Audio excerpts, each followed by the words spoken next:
Kagulat World, hindi ordinaryong papuri ang umalingaw-ngaw sa press room ng Mubadala DC Open.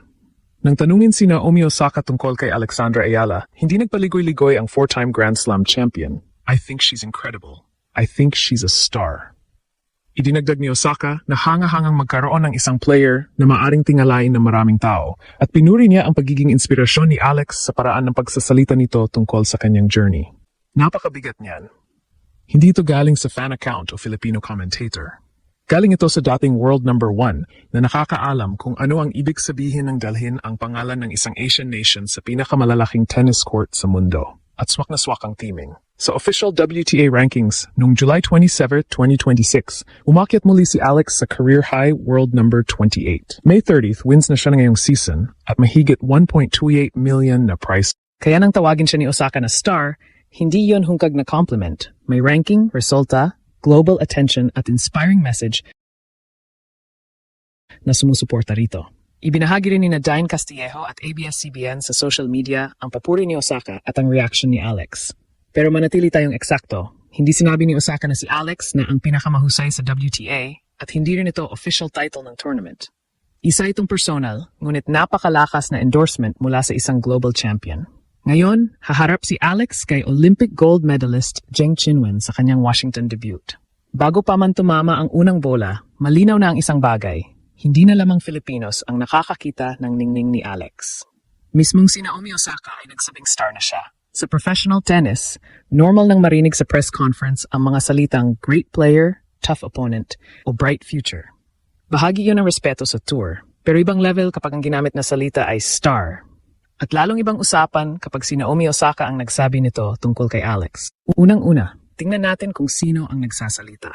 Si Osaka ay four-time Grand Slam champion at dating world number 1.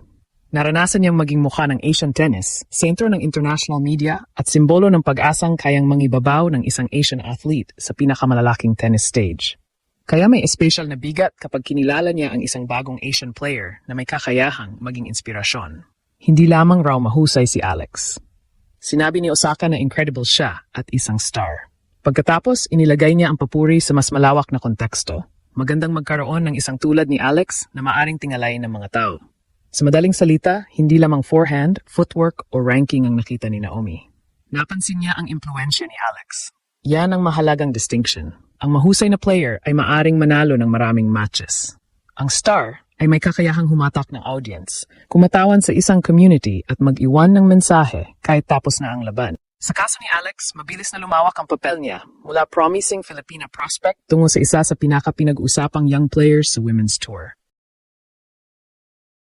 May matibay na basehan ang atensyong iyon. Sa official WTA data nitong July 27, nasa career high world number 28 si Alex. May 30-18 win-loss record siya ngayong season at 1,285,000 returners na prize money. Hindi ito fan projection. Ito ang aktual na resulta ng isang taon kung saan paulit-ulit niyang pinatunayan na kaya niyang makipagsabayan sa elite competition. Pinakamalaking patunay ang Wimbledon. Umabot si Alex sa round of 16 matapos pabagsakin ang defending champion na si Iga Swiatek. Iniulat ng Reuters na naging isa siya sa pinakakaakit-akit na kuwento sa women's game, may malalaking crowd na sumusunod sa kanya at may potensyal na maging national sporting icon para sa Pilipinas. Ang The Guardian naman ay tahasang naglarawan kay Alex bilang isang malaking star at fan favorite pagkatapos ng kanyang historic run. Kaya ang sinabi ni Osaka ay hindi isolated hype. Tugma ito sa nakikita na ng international media, tournament crowds at tennis fans. Pero may isa pang dahilan kung bakit tumama ang kuwento ni Alex, ang sarili niyang mensahe tungkol sa inspiration.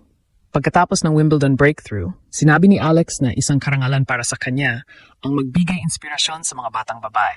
Ngunit ayaw niyang lumaki ang mga bata na gustong maging next Alex Ayala. Ang gusto niya ay magkaroon sila ng tapang na bumuo ng sariling landas at maging unang bersyon ng kanilang sarili. Napakalalim ng mensaheng iyon. Hindi niya sinasabing gayahin siya ng mga bata. Hindi niya inilalagay ang sarili bilang nag-iisang modelo ng tagumpay. Ang sinasabi niya ay gamitin nila ang kanyang kuwento bilang patunay na posible ring gumawa ng sariling kasaysayan. Iyan mismo ang tema ng papuri ni Osaka. May isang player na hindi lamang hinahangaan dahil sa panalo, kundi pinakikinggan dahil may laman ang kanyang sinasabi. At mas naging special ang moment na makarating kay Alex ang compliment. Sa clips na ibinahagi ni Jen Castillejo, ipinaalam sa kanya ang magandang sinabi ni Osaka at Japanese tennis star Kei Nishikori. Natural ang reaction ni Alex, may sorpresa, saya, at humility. Wala siyang deklarasyong narating na niya ang tuktok. Wala ring mayabang na sagot na tila expected na niyang purihin siya ng mga champion. Mahalaga iyon. Kapag mabilis ang pagangat ng isang athlete, malaking challenge ang manatiling grounded habang lumalaki ang pressure. Sa ngayon, hindi lamang fierce competitor ang image ni Alex. Nakikita rin siya bilang respectful, articulate at authentic. Mga katangiang nagpapalalim sa koneksyon niya sa fans. Hindi nagbibigay ng trophy o ranking points ang endorsement ni Osaka. Hindi rin ito ginagarantiya ang panalo sa Washington. Pero binibigyan nito si Alex ng isang bagay na hindi madaling makuha. Pagkilala mula sa isang champion na nakarating na sa level na pinapangarap ng halos lahat. At tandaan natin, hindi ito isang prepared promotional statement mula sa tournament. Hindi ito advertisement na ginawa para lamang mapansin si Alex. Sagot ito ni Osaka sa isang tanong sa press room. Ibig sabihin, nang marinig niya ang pangalan ni Alex, ang mga salitang lumabas ay incredible, star at inspiration. Kapag ang isang 4-time Grand Slam champion ay tumingin sa iyo at nagsabing star ka, hindi iyon katapusan ng journey. Isa itong malinaw na senyales na ang ginagawa mo ay napapansin na sa pinakamataas na antas. At para sa Philippine tennis, napakalaking sandali niyan. Napakaganda ng papuri. Pero alam nating hindi nabubuhay ang professional tennis sa compliments. Ang tunay na sukatan ay ang susunod na laban. At wala nang mas mabigat na immediate test para kay Alex kaysa sa kanyang first-round matchup kontra Zheng Qinwen. Ayon sa official WTA draw, Washington debut ito ni Alex at unang tour meeting nila ni Zheng. Ang Chinese star ay pumasok bilang wildcard habang patuloy na binubuo muli ang kanyang ranking. Hindi ordinaryong kalaban si Zheng. Isa siyang Olympic gold medalist, dating Australian Open finalist at dating WTA Finals finalist. Isa rin siyang player na kayang dominahin ang rally gamit ang malakas na serve at explosive forehand. Kaya napaka-interesting ng contrast. Si Zheng ang mas natural na power player. Kapag nakapuesto siya sa baseline at nakakuha ng maikling bola, kaya niyang tapusin ang point sa isa o dalawang malalakas na palo. Si Alex naman ay left-hander na umaasa sa teaming, angles, early ball striking at mabilis na pagbabago ng direction. Hindi niya kailangang tapatan ang raw power ng Chinese sa bawat rally. Kailangan niyang sirain ang rhythm nito. Mahalaga ang return of serve. Kapag passive ang return ni Alex at naitulak siya agad palayo sa baseline, mahihirapan siyang kontrolin ang exchange. Ngunit kapag nakapasok siya sa court, naibalik ng malalim ang unang bola at napilitang gumalaw si Zheng. Pwedeng lumabas ang variety at court intelligence ng Filipina. Kailangan ding maging disciplined si Alex sa agresyon. Dahil gusto niyang kunin ng maaga ang bola, may panganib na dumami ang errors kapag nagmamadali siya. Hindi kailangang winner ang bawat shot.